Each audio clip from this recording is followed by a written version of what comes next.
Cristóbal Colón llegó a América en 1492 y el encuentro de Pizarro y Atahualpa en Cajamarca se produjo en 1532. Habían pasado 40 largos años entre un hecho y otro. Es decir, al momento de la captura del Inca, los españoles tenían ya 40 años de experiencia en conquistas en el Nuevo Mundo. Francisco Pizarro era un hombre de su tiempo, un hombre de guerra, un experimentado capitán que había combatido en 1 y 1000 batallas. Había sido uno de los fundadores de Panamá, además de alcalde, regidor y visitador. Para el momento en que Pizarro se dispuso a comandar la expedición al Tahuantinsuyo, era ya un hombre de una considerable fortuna. El primer viaje de conquista lo emprendió Pizarro en 1524, junto a 100 soldados y algunos perros de guerra. Luego de duros enfrentamientos con los naturales, en los que Pizarro y Almagro quedaron muy afectados, Almagro incluso perdió un ojo, ellos emprendieron el retorno. En el segundo viaje ocurrieron varios hechos significativos. Primero, el secuestro de los 3 muchachitos, unos comerciantes costeños que navegaban en una balsa y a los que convirtieron en intérpretes.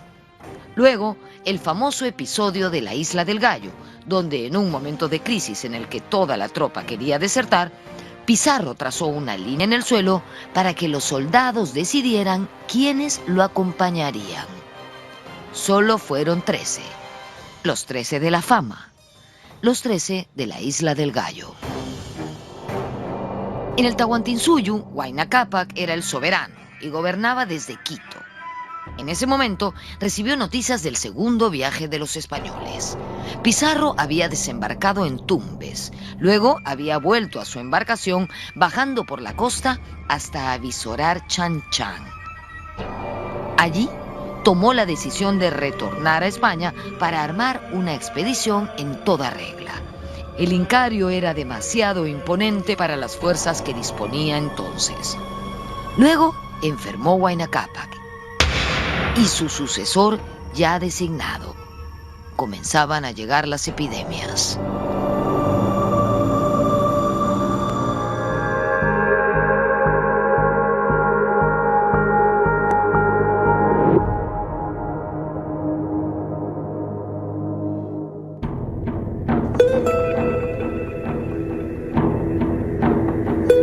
Antes de emprender el tercer y definitivo viaje de conquista, Pizarro y sus socios decidieron negociar directamente con la corona.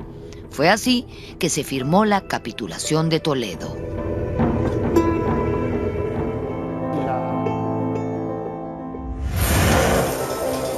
Atahualpa cayó en una primera batalla, preso a manos de los Cañaris, un grupo étnico situado en la sierra del Ecuador actual. Pero esa misma noche se escapó de prisión. Luego contaría que se había transformado en serpiente, ganando su libertad a través de los barrotes de la celda. De acuerdo a su versión, era un dios y por lo tanto era invencible.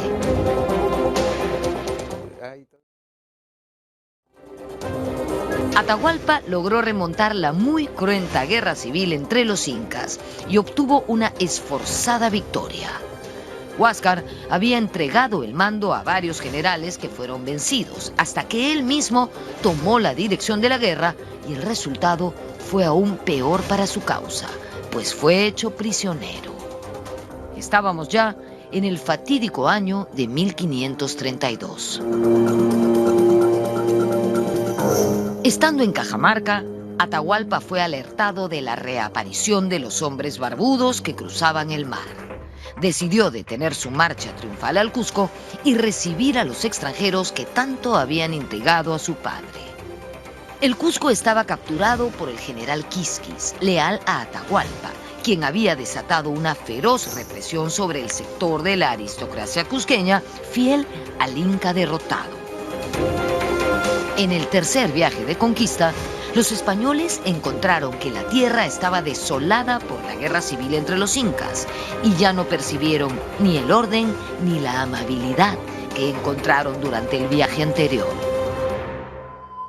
Los españoles llegaron hasta el actual Lambayeque y cuando se hallaban cerca de la cordillera, retornó Apo. Esta vez vino como embajador. Era portado en andas y traía los regalos de Atahualpa. Estos presentes consistían en una maqueta de una fortaleza y 3 patos desollados. Pizarro se mostró desconcertado e interpretó estos regalos como una señal de que Atahualpa confiaba en sus fortalezas y amenazaba con desollarlos. Apo los invitó a subir a Cajamarca para entrevistarse con el Inca, que los quería recibir.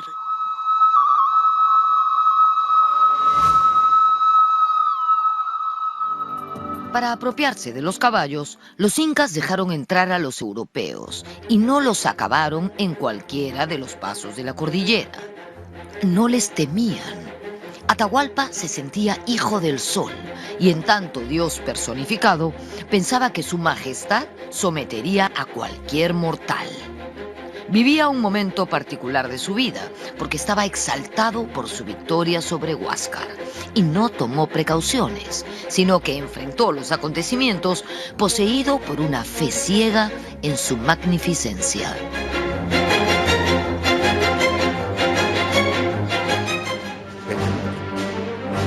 El 15 de noviembre de 1532, la hueste española entró a Cajamarca. De acuerdo a lo convenido con Apo, la ciudad estaba prácticamente abandonada y la plaza vacía. Pero durante la entrada, en cada elevación, los españoles encontraron pertrechos y campamentos militares. Una vez en Cajamarca, Pizarro dispuso a su gente en 3 grupos guarecidos en las callancas de la plaza.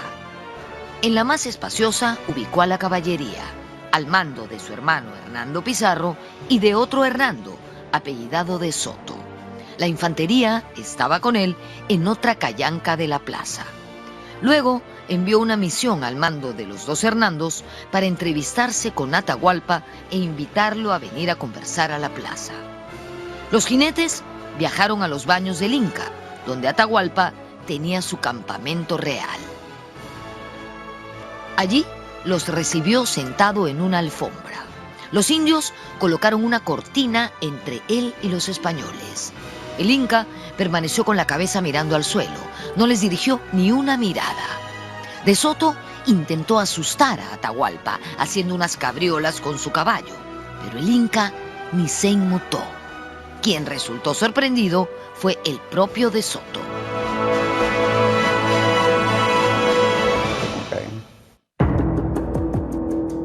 Al caer la noche, los españoles montaron guardia y observaron muy asustados cómo en todos los cerros que rodeaban la ciudad, el ejército inca prendía fogatas que encendían la oscuridad como millares de estrellas.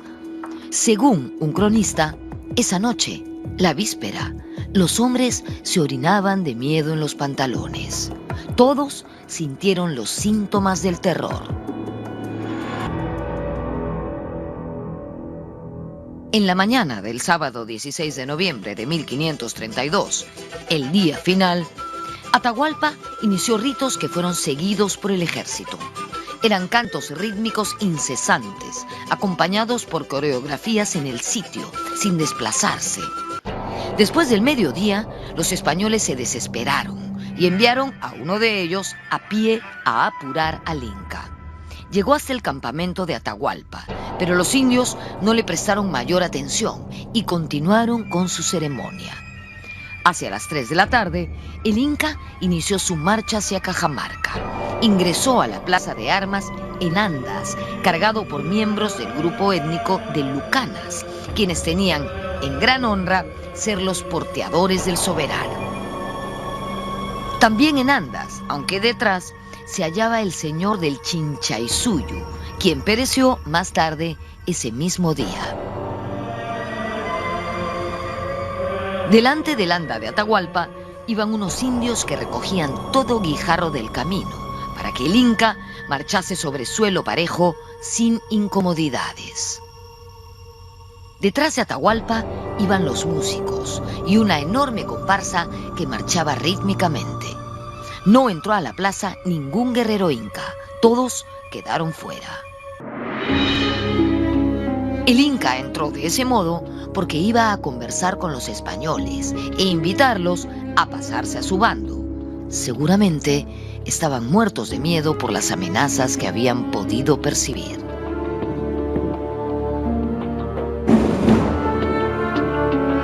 El Inca bajó con miles de hombres, pero no eran soldados, no eran guerreros, no estaban armados. Todos los testimonios así lo dicen. Se trataba de músicos, danzantes, bailarines. Atahualpa entró a la plaza de Cajamarca como si fuese a un ritual, a una celebración. Y qué mayor prueba de valor de su parte que bajar sin guerreros y hacer correr a los barbudos.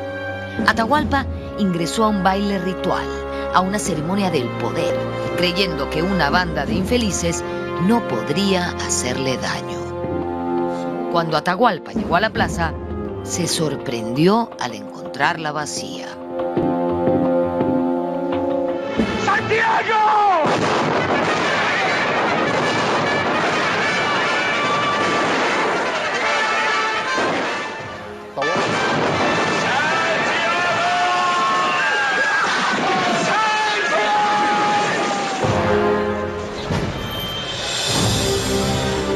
La carnicería fue...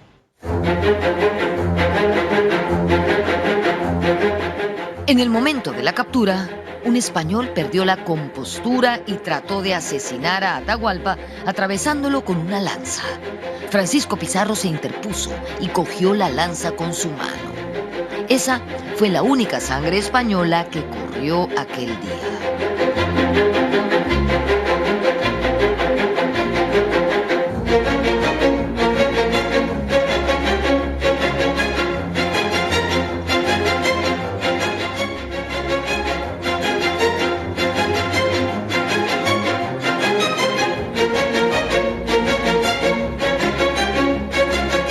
El gran botín de guerra de los conquistadores no fue el oro ni los metales preciosos, sino el acceso a la fuerza de trabajo de los indígenas. Ese fue el gran botín.